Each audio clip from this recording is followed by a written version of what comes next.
Your Excellency, Dr. Hala, let's start with talking about some of the main government interventions that can be executed, first of all, to help to reduce the barriers to women's participation in the workforce and to eventually eliminate them altogether.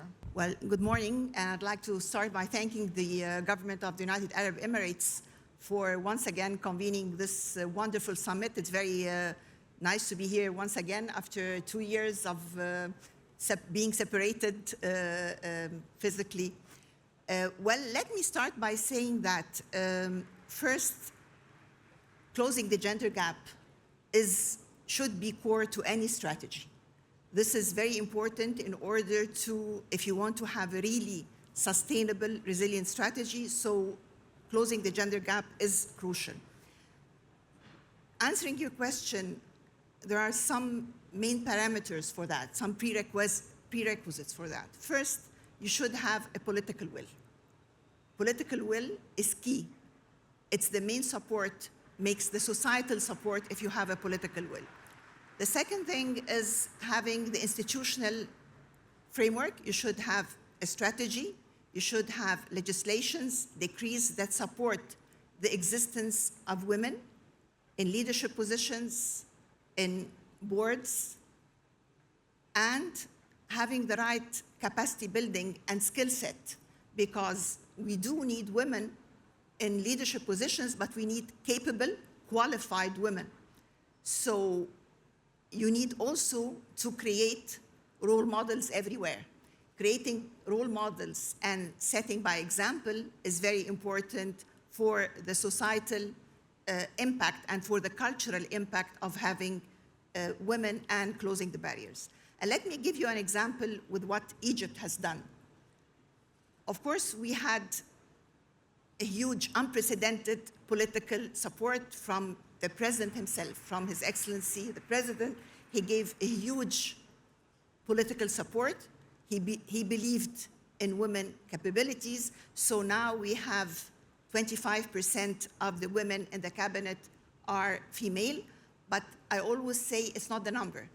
It's basically the portfolios that women are responsible of. I'm responsible for the economic development. I have my colleague here who's responsible for international cooperation, for culture.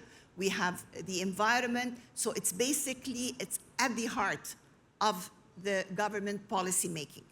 The second thing is having a strategy. We have a Women Strategy 2030 that is at the heart of Egypt's Vision 2030. So all the pillars of the Vision 2030, the women is cross-cutting on all pillars. The second thing is investing in women.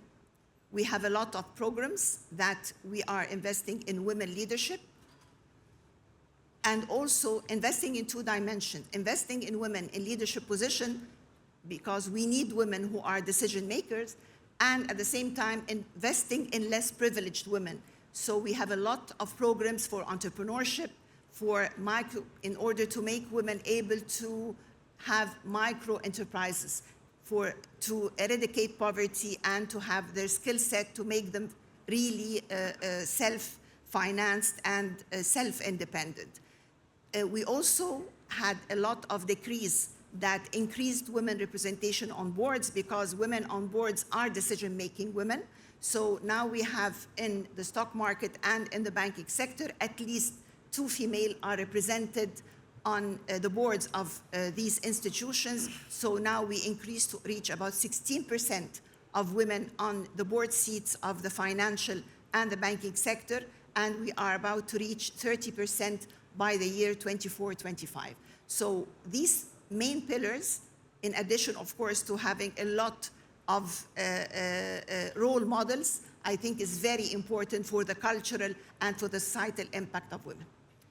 Absolutely, great achievement. So President al-Sisi facilitated 25% of females in the cabinet, just as the UAE has 50% of females in the cabinet, and the Speaker of the FNC is also a female. So, and we increased to 27% of the parliament, from 2% in 2012 to 27% in the parliament in 2021. So it's a major. Absolutely. 50% in the FNC in the UAE. Yeah.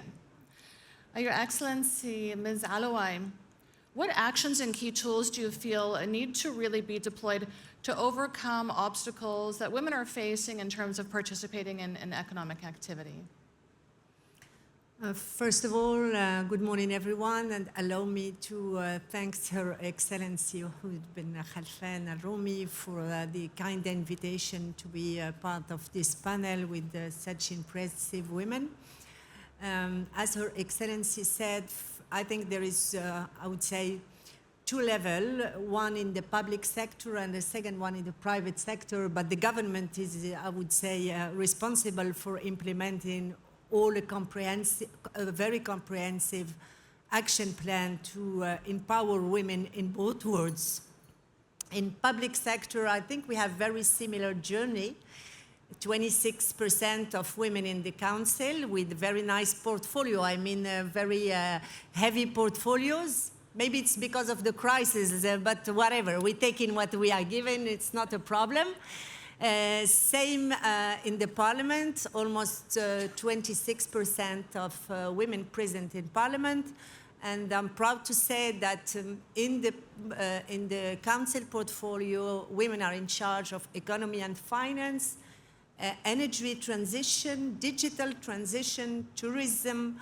So I think it's not a very important portfolio, and it's something it's a good achievement, let's say. But moreover, in the local public life, it's important. The mayors of the three biggest cities are women.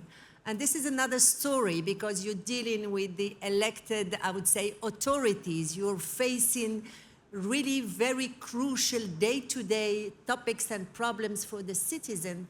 And having three women in charge of the three biggest cities in Morocco is something very important for our country.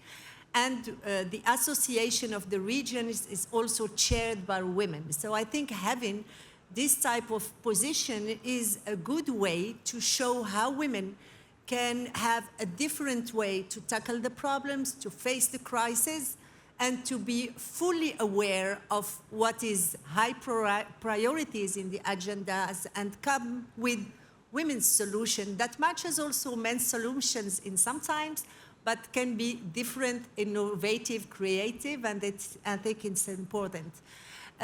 We have also a full set in the strategy for inclusion, women in financial inclusion, very important. I'm back to the private sector.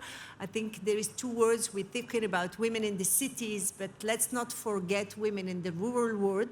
So a full set of strategy for the, we don't have time to go into detail, but we also very sensitive for taking care of women in the rural world. Why? Because we need their girls to go to school and to go to universities and to be more included. So if we don't tackle the problems that these women are facing, we are not saving the girls for the future.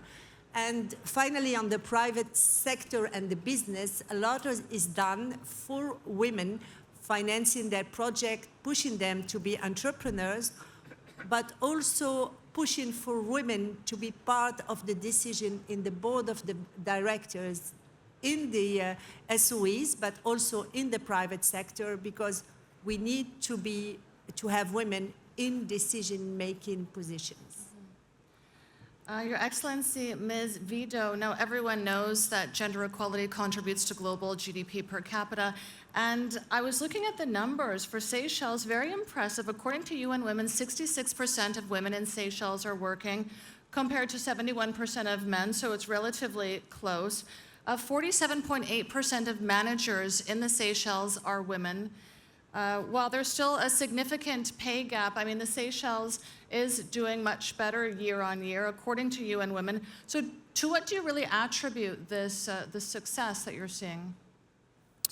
Good morning, everybody. Thank you.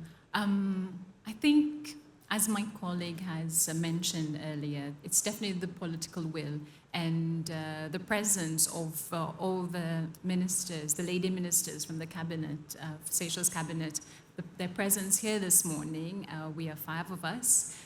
This in itself is a demonstration of just how supportive the head of state is in regards to the empowerment of women in leadership positions in government. And basically, Seychelles comprises of a matriarchal society, and women are often at the head of most families, and we are from very young age. This is how we have been raised. So it all comes down to empowerment.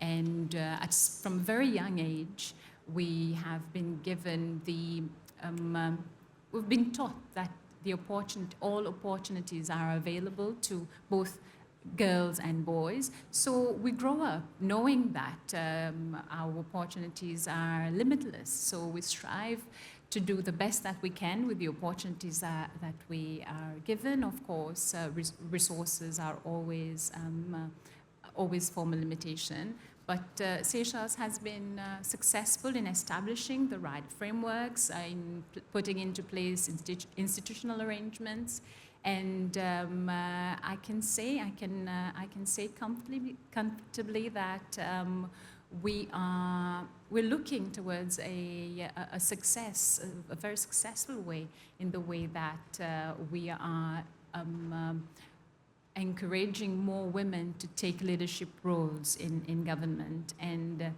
of course, we're also focusing on the youth. My appointment to the Cabinet of Ministers, being the youngest member of Cabinet, is testimony to that. And if I were to tell you that, I would be lying if I were to say that I've not the comment about how young you are to be a minister has not been passed. But that only strives to make me more determined in my duties as a minister. And I believe that the actions that we will take and the delivery in our positions as lady ministers will be testimony to what women can actually do. We're very powerful, and together we're able to achieve a lot. Mm-hmm.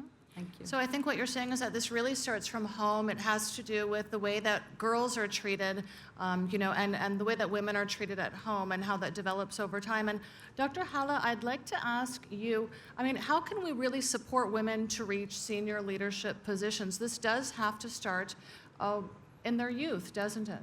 Absolutely. First, as I said, creating role models. When I was at the university, it was very important to encourage all young students. I was a professor and I was the dean of the faculty, so encouraging young girls to have a role model, to have a dream and work for that. And the most important lesson that I learned when I was young is you have always to excel. My father always taught me that whatever position you are at, you should aim to excel. This is a very important lesson because this always puts the path for you in your career, whatever small or big position you are at. The other thing is, of course, mentoring, capacity building, investing in women. Because investing in women economic empowerment is key for sustainable and resilient economies and societies. Cultural issues in our part of the world are very important. So investing in women, investing in young people, mentoring girls from their early stages in schools, at universities is very important. We have developed a program in Egypt. It's first of its kind. It's called the Family Development Program. This program has two main pillars. One of them, of course, is limiting the birth control, because we're a country that increases by about 2.5 million people every year. But the main reason is investing in characteristics of people. So one of its main key pillars is women economic empowerment. So education, capacity building, skill set, and of course, continuous mentoring and continuous supporting of women. Women supporting women is also very important. So I think this is one of the main reasons. The other important thing we have discovered is that one of the main impediments for women participation in the labor force is its digital divide.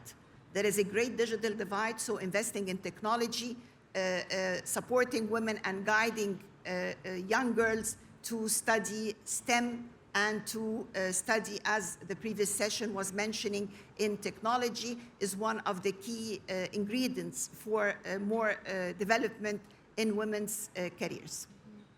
Ms. Vidot, on the subject of STEM, I mean, when we look at the numbers from Seychelles, I believe that 8% of STEM grads are female, while 38% are men.